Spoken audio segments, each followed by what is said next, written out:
महात्मा गांधी की सबसे बड़ी समस्याओं में से एक अम्बेडकर भी थे। अंग्रेज तो थे ही थे, उनसे बड़ी समस्या ये है कि यार अंग्रेजों को भेजो ना, समाज को बदल रहे हो। और अम्बेडकर साफ साफ कह रहे थे कि अगर मुझे अपने हित और देश के हित में चुनना हो तो देश का हित नंबर 1 पे है, पर यदि मुझे दलितों के हित और देश के हित में चुनना हो तो मैं दलितों के हित को प्राथमिकता पे रखूंगा। क्योंकि अगर अंग्रेज चले गए ऐसे ही तो यहां के सवर्ण हमें छोड़ेंगे नहीं, और दलितों की पराधीनता अंग्रेजों के आने से पहले ज्यादा थी, अंग्रेजों की उपस्थिति के समय कम पराधीनता थी। आपको गुस्सा तो आता होगा अम्बेडकर पर कई बार, क्या ये कैसा आदमी था, है ना, लेकिन आप तर्क सुनेंगे तो दंग रह जाएंगे, तर्क अच्छे हैं। और मजे की बात है कि भारत की संविधान सभा में अम्बेडकर जितनी पढ़ाई पूरी संविधान सभा में एक भी मेंबर ने नहीं कर रखी थी। केवल एक BN राव थे जो एडवाइजर थे, उनके पास ठीक ठाक पढ़ाई थी, उन्हें छोड़ दें, बाकी सब मिट्टी के मतलब पेंदे टाइप के थे, प्यादे थे उनके सामने। पढ़ाई लिखाई का जो लेवल अम्बेडकर साहब का है वो किसी का नहीं है। तो कुछ लोग, मैंने देखा कि सवर्ण मानसिकता के कुछ लोग अम्बेडकर को देशद्रोही घोषित करना चाहते हैं इन्हीं कथनों से कि दलित प्रश्न और देश के प्रश्न में दलितों को प्राथमिकता दूंगा तो बुरा मान जाते हैं। और उन्हीं से आप पूछो कि अगर हिंदू का प्रश्न हो और देश का प्रश्न हो, किसे प्राथमिकता दोगे? तो हिंदू, हिंदुस्तान है, मगर समझते हिंदुस्तान, हिंदुस्तान है बोलते हैं, हिंदुस्तान है। मुसलमान तो आए हैं, जा भी सकते हैं, लेकिन हिंदुस्तान है। तो अंबेडकर उस समय पावरफुल हो चुके थे, और अंबेडकर को मैं तो बड़ा सलाम करता हूं इस सेंस में। आमतौर पर वंचित वर्ग में जब कोई पढ़ लिख लेता है ना, अपने वर्ग से कन्नी काट लेता है। रिजर्वेशन का सबसे बड़ा दुख ये है, रिजर्वेशन का सुख ये है कि वंचित वर्गों के लोग आने लगे हैं सत्ता में, और जैसे ही एक गांव से एक बच्चा, दलित बच्चा IAS बनता है ना, पूरा गांव IAS बन जाता है। आरक्षण के वित्तीय लाभ केवल उस व्यक्ति को मिलते हैं जिसको आरक्षण मिला है, पर सामाजिक राजनीतिक लाभ पूरे गांव, पूरे कुनबे, पूरे कस्बे, पूरे शहर को मिलते हैं। कि हमारे गांव का चंदू IAS बना है, और चंदू वर्ग में मान लीजिए SC ST में आता है, उस दलित जाति के, उस गांव के और आसपास के 100 गांव के सब व्यक्तियों के पास कॉन्फिडेंस आ जाता है। कुछ बिगड़ा, चंदू को फोन लगा दिया, चंदू, ए चंदू बिटवा देखिए जरा। अब पुलिस वाले ने रोका लाइसेंस के लिए, रुको रुको बात करवाते हैं, ऐसे करके कह रहे किसको फोन करो? चंदू को फोन करो। छोड़ दो छोड़ दो, आप जाओ जाओ जाओ, आप गाड़ी कैसे भी ले जाओ, सिर के ऊपर रख के ले जाओ, कोई बात नहीं, हम कुछ नहीं बोलेंगे। कॉन्फिडेंस लेवल बढ़ जाता है। एक रिजर्वेशन का फायदा ये होता है, आर्थिक फायदा नहीं होता, रिजर्वेशन आर्थिक मामला नहीं है, वो सामाजिक राजनीतिक समतलीकरण का मामला है, उसमें उसको देखना है। और अम्बेडकर ने, आजकल क्या होता है, जो बच्चा IAS बनता है सबसे पहले कोशिश करते हैं कि उसकी जाति किसी को पता ना लगे कि वो रिजर्वेशन में है। और बहुत सारे लोग SC ST OBC से रिजर्वेशन का लाभ लेकर IAS बनते हैं तो कोशिश करते हैं कि शादी जैसे सवर्ण समाज में हो, क्योंकि IAS खुद एक जाति है, उस जाति में शादी कहीं भी हो सकती है, वहां जाति प्रथा बीच में नहीं आती है। ऐसी IPS भी एक जाति है जो IAS से नीचे की जाती है लेकिन ठीक ठाक जाती है, वो भी अपने आप में ठीक ठाक जाती है। जैसे IAS पति IPS पत्नी, लोग कहेंगे हाँ ठीक है, IPS पति IAS पत्नी, तो लोग कहते हैं अच्छा चलो कोई बात नहीं ठीक है इस तरह से मैनेज करते हैं, क्योंकि IPS नीची जाती है, IAS थोड़ी ऊंची जाती है, और IRS और बाकी सब तो बहुत ही नीची जाती है। और उसमें जो ग्रुप भी है वो तो शूद्र टाइप के माने जाएंगे कि ये तो बहुत ही नीचे के लोग हैं। बेशक UPSC ने सफलता दी हो, पर ये नहीं चलेंगे, इनके 10 नंबर कमाए से इनको बाहर करो यहाँ से एक प्रकार की जाति व्यवस्था वहां भी। तो दलित चेतना जो अम्बेडकर की वजह से, अम्बेडकर का सम्मान क्यों करना चाहिए कि वो इतना पढ़ने लिखने के बाद भी चाहते तो वो भी एक शानदार जिंदगी जी सकते थे, उनको मिल ही रही थी भाई। वो PCS ऑफिसर थे बड़ौदा में, मजाक छोड़ना है, नागपुर में शायद।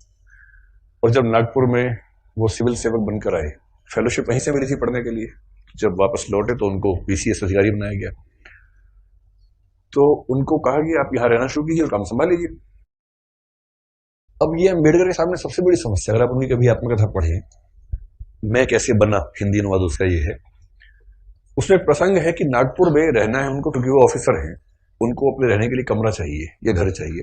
ढूंढ रहे पूरे शहर में, कमरा ही नहीं मिल रहा। लोग पहले पूछते हैं जाति कौन सी है, वो बताते हैं कि महार जाति का हूं, तो भी कमरा नहीं है हमारे पास, हम किसी दलित को कमरा देंगे ही नहीं अपना। ये 1920-30 के दौरान नागपुर शहर की बात है। फिर वो कह रहे कि कई कमरे खारिज होते गए।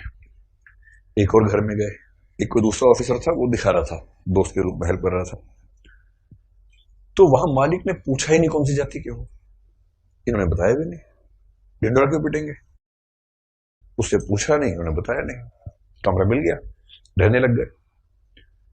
और फिर वो देखते हैं कि एक दिन अचानक सुबह उठा तो बहुत शोर मचा हुआ था, मुझे लगा पता नहीं क्या हो गया। खिड़की से नीचे देखा तो हजारों की भीड़ हाथ में डंडे भाले हथियार लेके खड़ी हुई थी। उनको पता लग गया था कि एक दलित आदमी इस घर में रहता है और वो भीड़ मेरा कत्ल करने के लिए आई थी। और उसके बाद कुछ दोस्तों की मदद से पता नहीं पीछे के दरवाजे से कहां से किसी तरह से उनकी जान बचा के भगाया गया उनको। इस दौर से वो गुजरे थे। ये उसी देश की बात चल रही है, सारे जहां से अच्छा हिंदुस्तान हमारा, हम बुलबुलें हैं इसकी, ये गुलसिता हमारा, उसी की बात चल रही है। किसी और देश, पाकिस्तान की बात नहीं चल रही है, उसमें पाकिस्तान था ही नहीं, पाकिस्तान पेट में था उस समय। अभी हुआ नहीं था, मतलब होने वाला था, अभी नहीं हुआ था। तो उस देश की बात है। और वो स्कूल में पढ़ते थे, तो स्कूल में पढ़ते इसलिए थे कि उनके पिता सरकारी नौकरी में थे, तो थोड़ा सा ठीक स्थितियां थी उनकी, इससे स्कूल में एडमिशन मिल गया। पूरे स्कूल में एक दलित बच्चा था बस, बी आर अम्बेडकर, बस, बाकी सब सवर्ण बच्चे थे। अब दलित बच्चा कैसे हैंडल करे, वो पानी पीने जाएगा, पानी को छू देगा, पानी पवित्र हो जाता है, उसमें हीलियम आ जाता है हाइड्रोजन की जगह। उसके बाद जैसे दलित बच्चा छुएगा, हाइड्रोजन के गुण बदल जाएंगे उसमें। तो एक व्यवस्था थी कि भाई पानी पीने की एक जगह थी सबके लिए, एक अलग से मटका था अम्बेडकर के लिए, अलग से रखते थे दूर, उनको वही पीना है और मटके को हाथ नहीं लगाना है। अब कभी कभी क्या हुआ, कई बार ऐसा हुआ कि जो आदमी पानी की व्यवस्था करने के लिए तैनात था वो छुट्टी पर चला गया, एक दिन 2 दिन आया नहीं। अब इसको प्यास लग रही है, बाकी बच्चों के पास पानी पीने को, उसको पानी पीने को नहीं है। कई ऐसे दिन गुजारे स्कूल में जब उनको पीने को पानी मिलता ही नहीं था। चेतना ऐसे बनती है, ये सब झेलने के बाद बनती है। इसलिए जब आप हरिजन गाथा कविता पढ़ेंगे तब समझ में आएगा कि वो किस दौर से, किस स्थिति से गुजर के वो विचार बनते हैं। और अभी एक पदम गौंडवी की कविता है, वो भी हरिजन के गांव जैसा कुछ नाम है, उसको भी पढ़ेंगे, हम जिक्र करेंगे आगे चलकर, तब समझ में आएगा।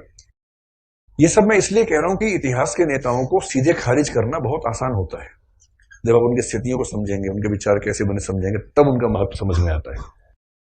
अंबेडकर का बड़प्पन यह है कि बहुत अच्छी स्थितियों में जाने के बाद, इंग्लैंड में, अमेरिका में पढ़ने के बाद, वहां भी टॉप करने के बाद, वो चाहते तो वहीं किसी विश्वविद्यालय में प्रोफेसर बन सकते थे और धूमधाम से जिंदगी गुजार सकते थे, पर उन्होंने चुना संघर्ष का रास्ता। लौट के आए, संघर्ष किया और अपने साथ साथ अपने पूरे समुदाय की मुक्ति का रास्ता चुना। और जितने सफल हुए उतना सफल होना एक जिंदगी में आसान भी नहीं होता, जितने वो सफल हुए उन्होंने काफी कुछ कर भी दिया। अब उस अंबेडकर का तेज 1936 में फैल चुका था।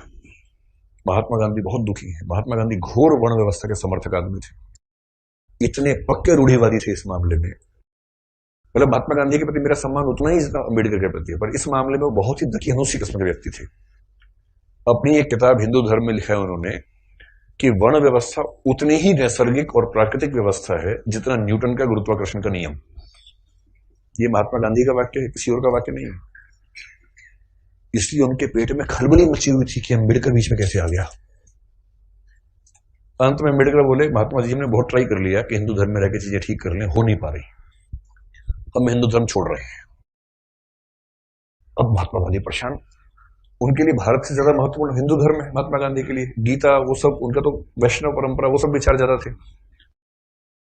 1937 में कहते हैं कि अंबेडकर ने घोषणा कर दी कि मैं हिंदू धर्म छोड़ रहा हूं।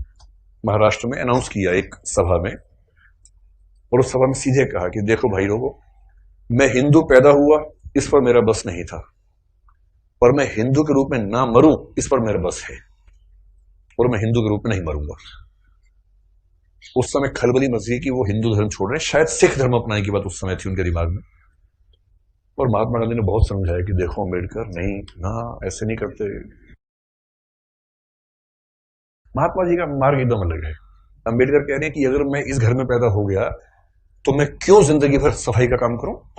महात्मा गांधी कह रहे हैं नहीं, गहराई में सोचो, इस घर में पैदा क्यों हुए, ये सोचो।